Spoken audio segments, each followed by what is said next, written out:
All right, so here's the box. You can see it's a very large box. It's also extremely heavy, over 100 something pounds. So definitely want help if you're gonna have to move this, especially like upstairs or something. Okay, so this is what it looks like when you open the box. You can see there's a box with some accessories. You can see bikes there, seat, another box with accessories. So, and then you can see the whole front is basically loose right now. So we'll add that in, front tire. And here it is pulled out of the box. You can see it's wrapped up, no pedals, but seems so far pretty secure. There's the front tire. So we've unboxed the entire bike with all the parts. You can see here it's mostly fully assembled. It looks like you just have to install the front tire and the handlebars. And then if you come over here, here's everything that comes in the box. So you have the charger, you have this toolkit, which comes with some basic tools that you can use to mostly fix the bike when you're on the road. This is probably the front axle. You got the pedals, selectors. It even comes with a pump.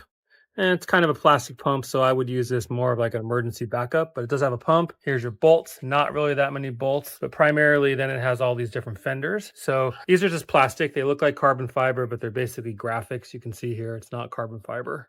And then it has these straps here. These are probably meant to install the fenders, hold these fenders. And then it has the front light as well. So we'll get installed. Oh, and lastly, the keys.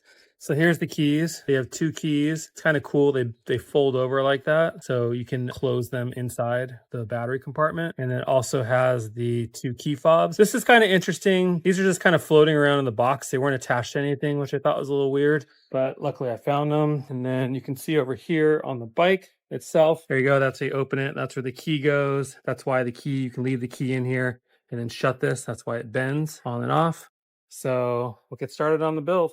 All right, so here is the bike completely finished and ready to ride. I've already ridden it a few times, so it's a great bike so far. I really love it. Yeah, it just performs well. It feels well. The suspension. Now, it's not a super high-end bike, but compared to most bikes, especially ones that I've had, the thing is pretty amazing. So I've added a couple things to it. I just added an auxiliary light. It definitely has a bright enough light here, but having this light, it makes it much, much brighter. So I added that. And then I added a phone holder as well. But overall, so what's really great about this bike is just how fun it is to ride. So here's how you turn it on. You open this. It has a key. The key is meant to just remove and unlock the battery. So the whole entire battery comes out. You can see it slides right out.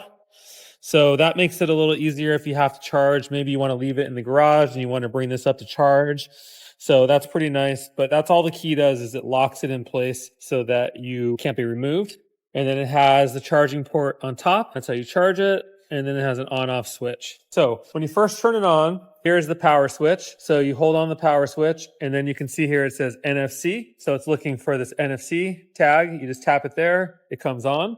So you can see I already have 35 miles on it. So some of the controls, you have the headlights. So it always has these halo lights on. And then when you turn on the headlights here, then it turns on the main light. So you can see there.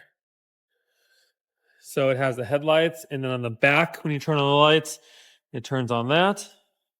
Okay, when you brake light comes on, and then it also has turn signal. So when you do left turn signal, see it does that. And then on the back, it has that. So that's nice and safe. So in terms of controls, this is not touchscreen. It's just a screen only. It lets you adjust the brightness of the screen, and then it lets you control the shifting. Right now you can see it's pedal assist is 1. This can go down to pedal assist 0.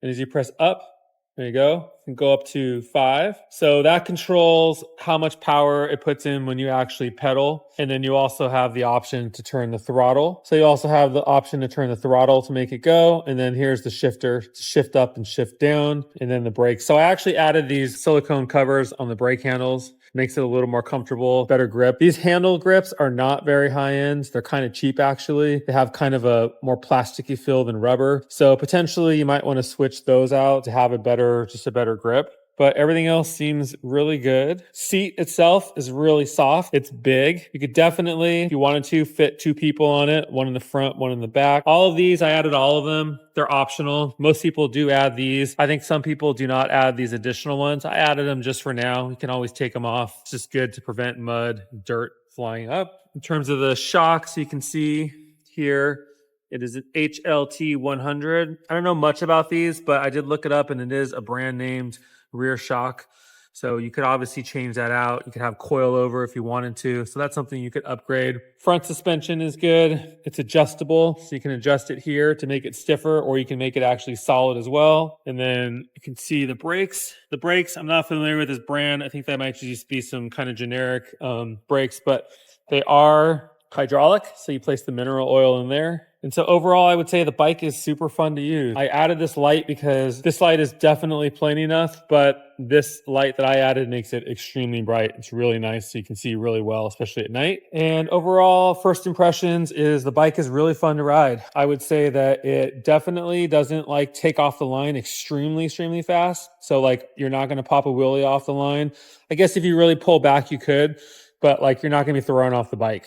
Where the speed really comes in is at kind of the higher ends. So as you go faster and faster, it starts to build up and wind, and then it gets up to its max speeds. And it definitely has no problem climbing hills. I've climbed several hills on the street, and it did a perfectly good job of climbing those. I would say it probably hit, 17, 18, 19, 20 miles an hour on these hills. So it definitely can handle the hills as well. You can pedal to add support if you want, but it can definitely handle hills. So yesterday I rode for about 25 miles, and I think the battery was maybe in the 50, 60% range. So I don't have a true determination of max distance, but obviously the harder you run this thing, if you're at max speed, it's going to burn out the battery much quicker. So you won't be able to go as far.